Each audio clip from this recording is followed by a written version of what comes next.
തെരഞ്ഞെടുപ്പിന് മാസങ്ങൾ മാത്രം ബാക്കി നിൽക്കെ ജാഥകളുടെ പൂരപ്പറമ്പായി മാറുകയാണ് കാസർഗോഡ്. ജനുവരിയിൽ മാത്രം 7 രാഷ്ട്രീയ ജാഥകളാണ് ജില്ലയിൽ നിന്ന് തുടങ്ങുന്നത്. സംസ്ഥാന രാഷ്ട്രീയ ചരിത്രത്തിൽ ഇതാദ്യമായാണ് ഒരു മാസത്തിനുള്ളിൽ ഇത്രയുമധികം പ്രചരണ ജാഥകൾക്ക് ഒരു ജില്ല വേദിയാകുന്നത്.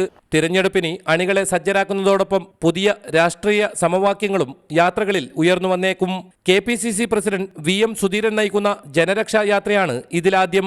തദ്ദേശ ഭരണ തിരഞ്ഞെടുപ്പിൽ അപ്രതീക്ഷിതമായി ഉണ്ടായ തിരിച്ചടിയിൽ നിന്ന് ഉയർത്തെഴുന്നേൽപ്പ് കൂടിയാണ് KPCC ലക്ഷ്യമിടുന്നത്. CPM പോളിറ്റ് ബ്യൂറോ അംഗം പിണറായി വിജയൻ നയിക്കുന്ന നവകേരള മാർച്ച് ജനുവരി 15-ന് ഉപ്പളയിൽ പ്രകാശ് കാരാട്ട് ഉദ്ഘാടനം ചെയ്യും. പ്രതിപക്ഷ നേതാവ് VS അച്യുതാനന്ദനും സംസ്ഥാന സെക്രട്ടറി കോടിയേരി ബാലകൃഷ്ണനും പങ്കെടുക്കും. BJPയുടെ അധ്യക്ഷ പദവി ഏറ്റെടുത്ത ശേഷമുള്ള കുമ്മനം രാജശേഖരൻ നയിക്കുന്ന കേരള യാത്ര ജനുവരി 20-ന് മഞ്ചേശ്വരത്ത് നിന്നും ആരംഭിക്കും. സംഘപരിവാറിന്റെ നോമിനിയായി വന്ന കുമ്മനത്തിന് പാർട്ടിയിലെ അണികളുടെ പിന്തുണ എത്രത്തോളം ഉണ്ടെന്നതിന്റെ വിലയിരുത്തൽ കൂടിയാകും ഈ യാത്ര. അന്നുതന്നെയാണ് NCPയുടെ ഉണർത്ത് യാത്രയും ജില്ലയിൽ നിന്നും പ്രയാണം ആരംഭിക്കുക. PK കുഞ്ഞാലിക്കുട്ടി നയിക്കുന്ന മുസ്ലിം ലീഗിന്റെ കേരള യാത്ര 24-ന് ഹൊസങ്കടിയിൽ നിന്നും തുടക്കമാവും.